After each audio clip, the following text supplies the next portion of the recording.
Tamil cinema நேயர்களுக்கு என்னுடைய அன்பு வணக்கம். Welcome to MT3. இந்த ஷோல நம்ம என்ன பார்க்க போறோம் அப்படின்னா, அஃப்ரைட் அப்படிங்கிற ஒரு இங்கிலீஷ் மூவியுடைய ரிவ்யூ தான் நம்ம பார்க்க போறோம்.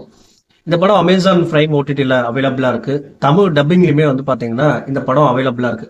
இந்த படத்தினுடைய ஒன்லைன் ஸ்டோரி என்ன அப்படின்னா, ஒரு AI ரோபோ எப்படி ஒரு ஃபேமிலியை கண்ட்ரோல் பண்ணி என்னென்ன பிரச்சனைகளை கொண்டு வருது, அந்த பிரச்சனையிலிருந்து அந்த ஃபேமிலி தப்பிச்சுதா இல்லையா அப்படின்ற முறையில ஒரு ஏஐயை பயன்படுத்தி ஒரு ஹாரர் மூவி எடுத்திருப்பாங்க.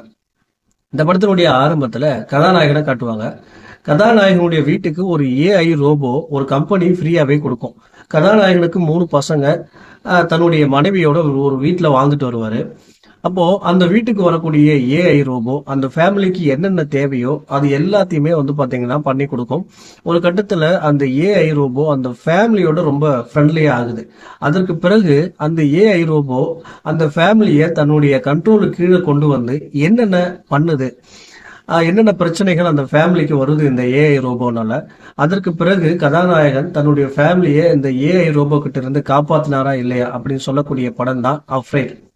இந்த படத்துல நான் லைக் பண்ண விஷயம் என்ன அப்படின்னா, ஜென்ரலா ஒரு ஹாரர் மூவி அப்படின்னாலே சூப்பர் நேச்சுரல் எலமெண்ட்டை ஆட் பண்ணி வித்தியாசமான கதைக்களம் கொண்ட நிறைய படங்களை பார்த்துருப்போம்.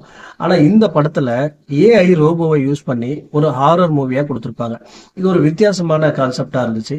அதே போல படத்தினுடைய ஆரம்பத்திலே பாத்தீங்கன்னா ஒரு ஃபேமிலியில ஒரு குழந்தை மிஸ் ஆகிற மாதிரி காட்டியிருப்பாங்க. அந்த குழந்தைய மிஸ் ஆச்சு. அதுக்கும் இந்த ஏஐ ரோபோவுக்கும் என்ன சம்பந்தம் அப்படின்ற மாதிரிலாம் பாத்தீங்கன்னா கதையை கொண்டு போயிருப்பாங்க. அது எல்லாமே நீட்டா இருந்துச்சு. அதே போல இந்த ஏஐனால வரக்கூடிய பிரச்சனைகள் என்ன, அதை எப்படி சால்வ் பண்றாங்க அப்படிங்கிறதையும் நீட்டா கொண்டு போயிருந்தாங்க. எனக்கு பிரச்சனையாப்பட்டது என்ன அப்படின்னா, அந்த ஏஐனால வரக்கூடிய பிரச்சனையாகட்டும், அதை சால்வ் பண்ற விஷயமாகட்டும் எல்லாமே பாத்தீங்கன்னா ரொம்ப ப்ரிடிக்டபிளா இருந்துச்சு. ஒரு என்டர்டைனிங்கா கொண்டு போல.